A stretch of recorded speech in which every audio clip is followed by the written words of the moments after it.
Good morning बच्चों आज हम हमारी 5वीं कक्षा का जो ईवीएस का लेसन है पेज नंबर 25 पर हमने किया था और हमने इसमें पढ़ा था कि हौसलों की उड़ान जो चौथा पाठ आपका दिया गया है वो हमने पढ़ा कि किस तरह से ईरा सिंघल जो है वो 2014 में उन्होंने अपनी परीक्षा पास की, सिविल सर्विस परीक्षा पास की और वो सबसे पहली महिला है जिन्होंने पहली नंबर पर आकर के एक स्कोलियोसिस रीढ़ की हड्डी की बीमारी है, इतनी गंभीर बीमारी होने के बावजूद भी इन्होंने क्या काम किया कि जो देश की सबसे अच्छी परीक्षा मानी जाती है सिविल सेवा परीक्षा 2014 में इन्होंने जो है वो प्रथम स्थान प्राप्त किया।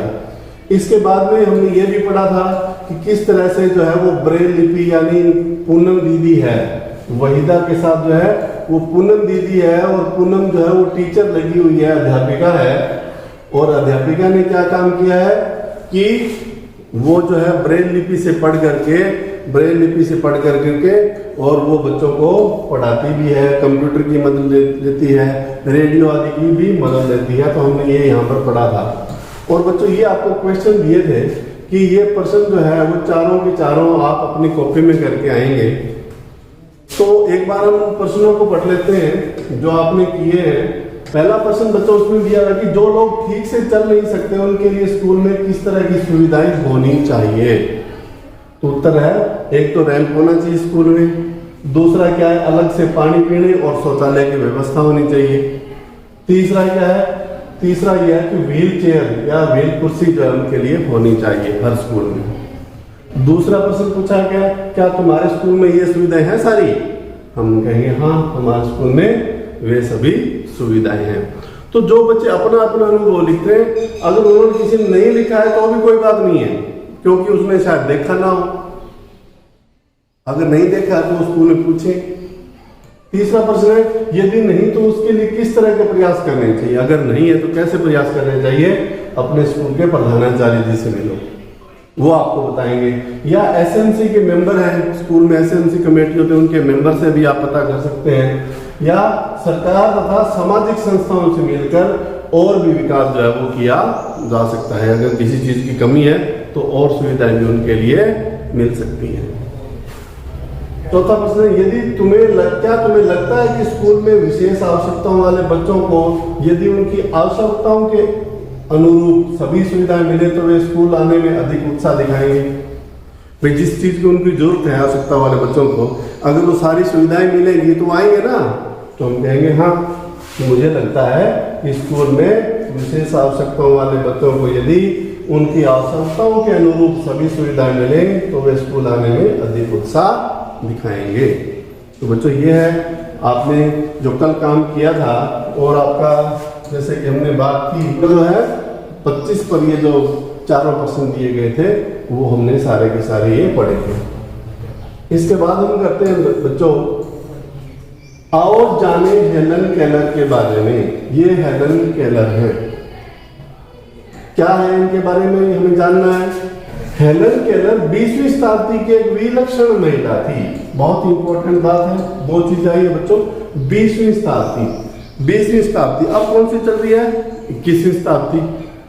20वीं शताब्दी का मतलब क्या बेटा, 1900 से लेकर के और 1999 तक का जो समय रहा है वो है 20वीं शताब्दी।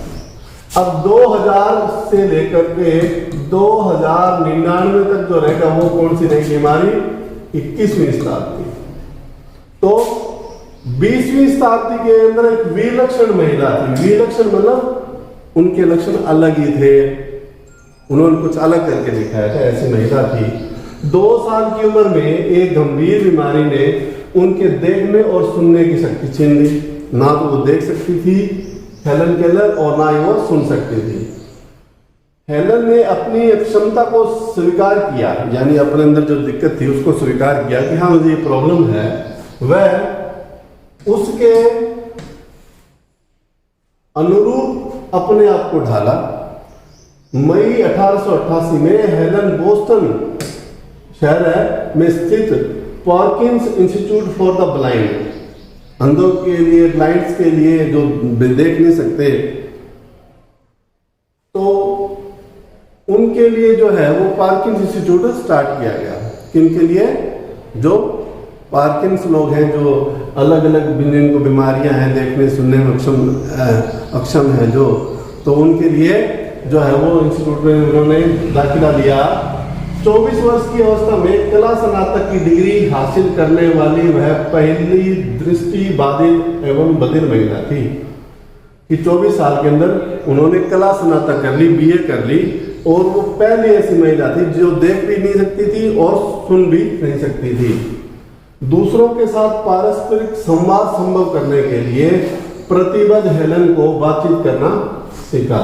भाई दूसरों के साथ संवाद करना, अपने विचार बताना और अगले के सुनना। उसके लिए उन्होंने क्या काम किया? अलग बहुत ही संभव जो प्रयास किए, होठों के स्पर्श से लोगों को बात समझने का हुनर सीखा।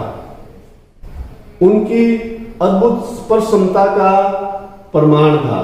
हेलन केलर ब्रेल तथा हाथों के स्पर्श से सांकेतिक भाषा जानने में भी निपुण थी, कि पढ़ भी सकती थी, हाथों से अगर कोई इशारे किए जाते थे तो वो भी इन संकेतों को समझने में भी बहुत निपुण थी। हेलन केलर को घूमने, अब देख लो, देख नहीं सकते, सुन नहीं सकते, फिर भी घूमने फिरने, खेलने, पशुओं के साथ रहने, थिएटर देखने, समुद्री यात्रा करने का इनको शौक था। उन्हें ग्रामीण परिवेश से प्यार था। सामाजिक कार्यों के लिए हेलन को कई बार सम्मानित किया गया। उन्होंने नेत्रहीनों के लिए कई महत्वपूर्ण कार्य किए। तो बच्चों ये था, जो लोग बोल नहीं सकते उनके लिए कुछ संकेतों के माध्यम से अपनी बात समझाते हैं। इसी प्रकार से कुछ संकेत नीचे दिए गए हैं, इन्हें ध्यान से देखो और ऐसे ही कुछ संकेत तुम स्वयं बनाओ और अपने साथियों से इन संकेतों में बात करो। अब सांकेतिक भाषा होती क्या है? संकेत का मतलब इशारा करके बात बताने और समझने का एक और भी तरीका है शरीर के हाव भाव और संकेतों से बात बताना व जानना। इसमें बोलने वाले व्यक्ति के होठों के हिलने और चेहरे के भावों को ध्यान से देखा जाता है। जैसे ये संकेत क्या है बच्चों, देखिए, जैसे हेलो करनी है तो हेलो, इससे क्या है कि जो सुन नहीं सकता इस तरह इशारा से देख लेगा तो उसको समझ आ जाएगी कि हेलो कर रहा है। इनकी अपनी भाषा है, ये सांकेतिक भाषा। जैसे हमने कहा मौखिक भाषा होती है, हमारे लिखित भाषा होती है, इसी तरह ये क्या है? सांकेतिक भाषा। तो ये गुड बाय, गुड बाय, कृपया, आपका स्वागत है, हाँ, आपको यूं कर दिया तो इसका मतलब क्या है? हाँ, माफ करना, ये देखो किस तरह से माफ करना, धन्यवाद, धन्यवाद, नहीं, नहीं, कौन सा। अब देखो यूं करेंगे, इसको ऊपर नीचे किया तो हाँ, सीधा नीचे कर दिया तो नहीं, कौन सा। ये इशारे हमें क्या बताते हैं? इनकी आपस की भाषा के इशारे हैं कि इस तरह से वो बोल करके अपने विचारों को व्यक्त करते हैं और दूसरे की बातों को समझते हैं। तो बच्चों ये है आज के लिए पेज नंबर हमारा 2526 और 27 पेज पर बच्चों आपके लिए ये कुछ एक जो क्वेश्चन दिए हैं, आओ परखें क्या सीखा। इस लेसन में हमने क्या सीखा, तो इसके अंदर आपको जो पूरे के पूरे हेलन केलर ब्रेल लिपि ये जो हमने की थी पेज नंबर 27 भी आपको ये पूरा करना है और इसका सॉल्यूशन भी हम कल करेंगे। तो बच्चों जो आपको आज क्वेश्चन आंसर कराए वो अपनी नोटबुक में लिखें, अपनी जो आपकी पुस्तक है उसमें लिखें और ये याद करें क्योंकि ये सभी की सभी आपके पेपर में आने वाली है। तो बच्चों आज के लिए इतना ही, कल हम फिर मिलेंगे। Till then stay safe.